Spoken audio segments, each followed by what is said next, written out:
Hello student, good morning. Swastik Shikshan education online video में आपका स्वागत है। मैं कक्षा 8 विषय है सामाजिक विज्ञान का चैप्टर नंबर 6।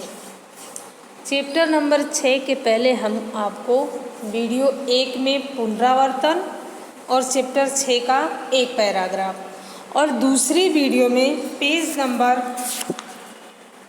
33 और 34 समझाया था, 34 का आधा। और इस वीडियो में हम आपको पेज नंबर 34 का आधा जो बचा है वहाँ से आपको पूरा करेंगे। जो आप ये देख रही, इसके पहले हमने आपको समझाया था कि भारतीय व्यापार और उद्योगों का किस प्रकार से विनाश हुआ अंग्रेज़ों के ज़माने का, वो हमने आपको इसमें समझाया था। इसके बाद हम आपको इसी में का थोड़ा बचा हुआ समझाने वाले हैं कि इसके पहले क्या होता था। अंग्रेजी शासन में उनके व्यापार ऐसे हुए थे। पहले भारत से ऊन, रेशमी कपड़े, सूती कपड़े विदेशों में मांग रहती थी। जैसे ढाका का मुलायम बारीक मलमल का दुनिया में मांग होती है। कपड़े के अतिरिक्त सोडा, नमक, मिश्री आदि माल का भारत से विदेशों में निर्यात होता था और उसके बदले में भारत में बेशुमार सोने चांदी का आयात होता था।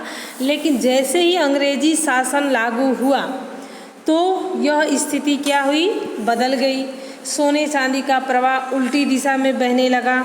औद्योगिक क्रांति की शुरुआत में अंग्रेज़ों ने केवल बंगाल से ही आज के हिसाब के गिने तो 500 करोड़ रुपए मात्र 2 दशक के शासन में ले गए थे। तो हमें विचार करना चाहिए कि पूरे देश में से कितनी संपत्ति अंग्रेज़ों ने इकट्ठा की होगी और यहाँ से वो लोग ले गए होंगे। तो हमने आपको यहाँ तक समझाया था। अब इस वीडियो में यहाँ से समझाएंगे कि भारत में उत्पन्न होने वाले कच्चे माल और भारत में से एकत्र किए हुए रुपये की मदद से अंग्रेज इंग्लैंड में उद्योग धंधे विकसित करने लगे। यानी भारत में जो उत्पन्न होता था कच्चा माल और भारत में एकत्र किए हुए रुपये की मदद से अंग्रेज इंग्लैंड में उद्योग धंधे विकसित करने लगे। इंग्लैंड में बनने वाला माल भारत में बिना जकात यानी बिना चुंगी का ही आता था, जबकि भारत के कपड़े पर 80% जकात डाला जाता था। यानी वो लोग भेजते थे, उस पर कोई कर नहीं लगता था और जो भारत से जाता था उस पर 80% जकात डाला जाता था। परिणाम स्वरूप भारत में उत्पन्न होने वाला माल भारत में ही महंगा पड़ने लगा। परिणाम ये आया कि जो भारत में उत्पन्न होता था माल वो भारतवासियों को ही महंगा पड़ने लगा। इस प्रतिस्पर्धा में भारतीय हस्त उद्योग तथा उद्योग धंधे नहीं चला सके। वो लोग इतना पैमाल कर देते थे, परेशान कर देते थे कि भारत वाले परेशान होकर माल धंधा ही बंद कर देते थे। इस अंग्रेज के नीति के कारण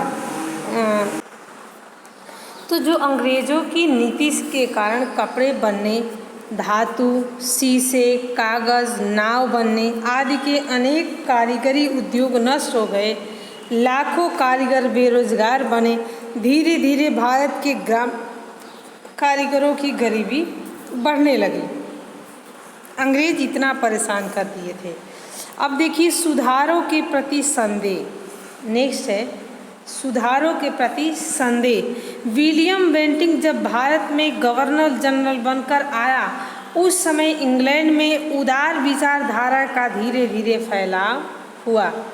उस समय क्या होने लगा, उदार विचारधारा यानी दयावान उदारता पूर्वक विचारधारा फैलाने लगे। कौन, विलियम बेंटिंक जब भारत में गवर्नर जनरल बनकर आए तब। इस परिवर्तन का थोड़ा प्रभाव भारत तक पहुंचा। अंग्रेज शासक प्रजा के जीवन में रुचि रखने लगे। थोड़े बहुत सुधार करके विलियम बेंटिक ने अनुपात में अधिक सम्मान प्राप्त किया। पहले इन्होंने थोड़ा सुधारा किया तो इनको सम्मान मिलने लगा और ये थोड़े बहुत सुधार करके विलियम बेंटिक ने अनुपात में अधिक मान सम्मान प्राप्त किया। आप ये जो चित्र देख रहे हैं ये विलियम बेंटिक का चित्र है, आप देख सकते हैं। नेक्स्ट है, बेंटिक के कंपनी प्रशासन में भारतीयों को स्थान दिया। बेंटिक ने कंपनी के प्रशासन में भारतीयों को स्थान दिया। अदालत में न्याय मांगने आने वाले को मातृभाषा का उपयोग करने की छूट दी गई। राजा राम मोहन राय और अन्य सुधारक सती होने के राक्षसी रिवाज को बंद कराने के लिए बहुत समय से प्रयास कर रहे थे। बेंटिक ने इन सुधारकों के निवेदन को सुनकर सती होने के रिवाज पर प्रतिबंध लगाते हुए कानून 1829 में लागू किया। क्या लागू किया? बेंटिक समय में अंग्रेज अधिकारी भारत का सुधारक वर्ग चाहता था, ऐसे कुरीतियों को रोकने का प्रयास करता था। ऐसे सुधारकों को भारत के रूढ़िवादी लोग संदेह की नज़र में देखने लगे। कंपनी सरकार ने शिक्षा के लिए हर वर्ष 1 लाख रुपए खर्च करने का प्रस्ताव पास किया था, परंतु उस पर अमल नहीं होता था। अंत में बेंटिक के समय में शिक्षा समिति की रचना हुई। ईस्वी सन 1834 में मैकाले नामक एक अंग्रेज अधिवक्ता को अंग्रेजी शिक्षा का विचार आया। मैकाले द्वारा शुरू की गई शिक्षा पद्धति से भारत युवकों को मनोवांछित लाभ नहीं मिला, लेकिन अपने पूर्वजों द्वारा विकसित की गई प्राचीन विद्याएं सीखने का लाभ भारतीय खोने लगे। जो उनकी पूर्वज थे वो विद्याएं सिखाए थे वो सब खोने लगे, यानी वो ख़त्म करने वाले थे अंग्रेज। देश में अंग्रेजी शिक्षा शुरू हो गई। क्या हो गया कि अपने भारत देश में अंग्रेज का शासन हुआ तो अंग्रेजी शिक्षा भी शुरू हो गई। इस शिक्षा पद्धति का विरोध हुआ, और विरोध क्या हुआ? महात्मा गांधी तो उसे गुलामी की शिक्षा कहते थे। क्या कहते थे? गुलामी की शिक्षा कहने लगे। बाद में 1857 में यूनिवर्सिटियों का स्थापना हुआ। किसके स्थापना हुआ? तो यूनिवर्सिटियों का स्थापना हुआ। अंग्रेजी शिक्षा से अंग्रेजों को आवश्यक पढ़े लिखे कर्मचारी मिलने लगे, फिर भी भारतीय शिक्षा को प्राप्त करने लगे और उसमें से स्वतंत्रता के लिए राष्ट्रवादी व्यक्ति निर्मित होने लगे।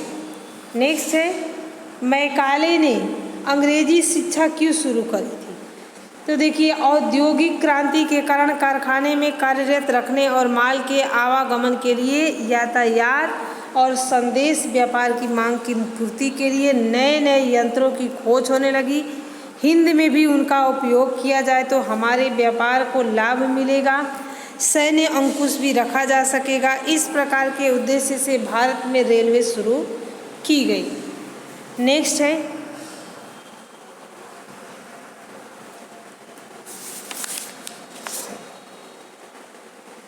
भारत जैसे विशाल देश में हर एक भाग पर नज़र रखने वाले विदेशी राज्य को संदेश देने के लिए आवश्यक प्रतीत होने पर ईस्वी सन 1857 से डाक और तार संदेश की आधुनिक पद्धति अपनाई गई।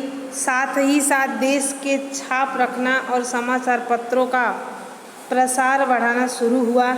इस प्रकार ब्रिटिश शासन के सुधार अंग्रेजों के हित के लिए थे, फिर भी राष्ट्रवाद के उद्देश्य के लिए यह भारतीयों के लिए आशीर्वाद स्वरूप बना। अंग्रेजी शिक्षा प्राप्त किया हुआ वर्ग विश्व के प्रवाहों से अवगत हुआ, जिन्होंने देश के समाज सुधार और राष्ट्रीय जागृति के कार्य में खूब महत्वपूर्ण भूमिका निभाई। समाचार पत्रों, तार, डाक और रेलवे से भारत के लोग एक दूसरे के नज़दीक आए। उसके बाद अंग्रेजी शिक्षा प्राप्त करके भारत में राष्ट्रवाद जागृत हुआ। नेताओं के नाम की सूची बनी। फिर ये पाठ यहीं ख़त्म होता है। नेक्स्ट हम चर्चा करें। स्वाध्याय के प्रश्न है वो आपको चर्चा करना है। इस वीडियो में ये पाठ ख़त्म कर देंगे। चर्चा करें। प्रश्न है कि अंग्रेज शासन काल के किसानों और वर्तमान समय के किसानों के बीच का क्या अंतर है। तो विद्यार्थियों, आज के किसानों के और तब के किसानों में बहुत ही अंतर है, क्योंकि तब किसानों के ऊपर कर्ज लाद दिया जाता था और नहीं भरने के बाद उनकी ज़मीनें हड़प ली जाती थी, उनको बहुत परेशान किया जाता था। और आज किसानों को क्या खेती बाड़ी करने के लिए गवर्नमेंट की तरफ से उनको पैसा दिया जाता है, उनके जो पैदावार होता है उसको सही भाव से लिया जाता है, हर एक चीज़ की, पानी की हर एक चीज़ की सुविधा हो गई है। पहले अकाल पड़ जाता था तो कुछ भी नहीं होता था, अभी अकाल पड़ता है तो नहर का, ट्यूबवेल का, हर एक सिंचाई का साधन चल गया है। ये सब बहुत सारे अंतर हैं। दूसरा है, अंग्रेज़ों द्वारा किए गए सुधारों से अंग्रेज शासन और भारत के लोगों में कौन कौन से लाभ हुए। अंग्रेज़ों द्वारा जो किए गए सुधारों से अंग्रेज शासन और भारत के लोगों को कौन कौन से लाभ हुए। फिर इनको बेरोज़गार, जितने भी बेरोज़गार हो गए थे, मतलब इसमें है वॉरेन हेस्टिंग्स के समय वसूल के कार्य जो सौंपे गए थे, उनका प्रजाओं पर बहुत गहरा वो प्रभाव पड़ा। उसके बाद उनको मतलब जो भी कच्चे माल पैदा करते थे उसको विदेशों में भेजा जाता था, और उससे धीरे धीरे भारत में जो ग्रामीण लोग थे जिनके पास धन दौलत नहीं थे, वो उनको थोड़े बहुत सुधारा हुआ और आगे चल के और आगे बढ़ गए। लेकिन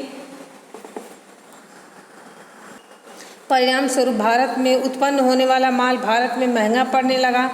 उसके बाद उन्हें हस्त उद्योग था वो चल नहीं पाया। उसके बाद अंग्रेजी नीति के कारण कपड़े बनने, धातु, शीशे, कागज़, नाव बनने आदि के अनेक कारीगरी उद्योगों का नष्ट हो गया।